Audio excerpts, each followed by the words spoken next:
Un rhume, c'est une infection par un virus. Quand on parle de rhume, c'est une infection virale. Il y a de multiples, et j'allais dire des dizaines, pour ne pas dire des centaines, de virus, dont un qui est devenu célèbre, c'est le coronavirus. Attention, pas le SARS-CoV-2, mais le coronavirus banal. Et puis il y a les rhinovirus, il y a des coryza, il y a plein de virus qui provoquent ce rhume. Le rhume, en fait, c'est une définition un peu clinique, c'est sur les symptômes. C'est le nez qui coule, j'ai un peu des picotements, je vais me mettre à éternuer. Ça, c'est un rhume.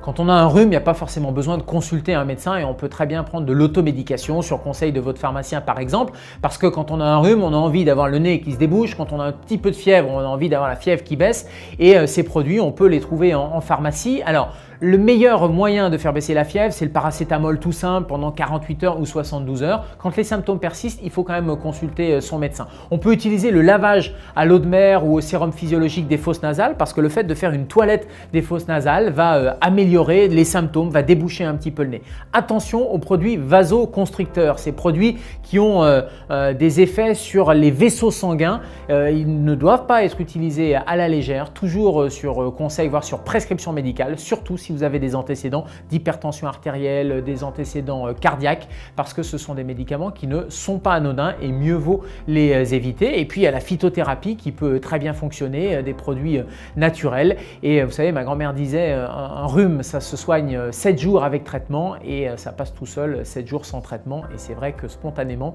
ça va évoluer vers une amélioration.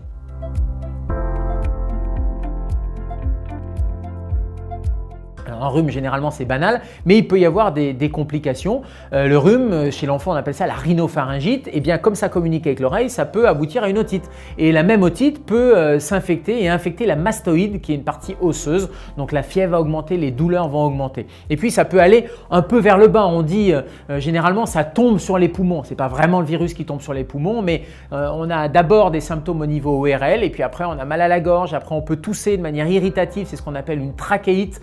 Et on peut avoir une bronchite. En fait, c'est le virus qui va un peu diffuser. Ça ne veut pas dire qu'il faut des antibiotiques. C'est une phase normale. Ça évolue vers la guérison. Et les antibiotiques, c'est vraiment quand on a des antécédents après consultation médicale ou si vraiment les symptômes durent ou il y a des signes de surinfection par une bactérie.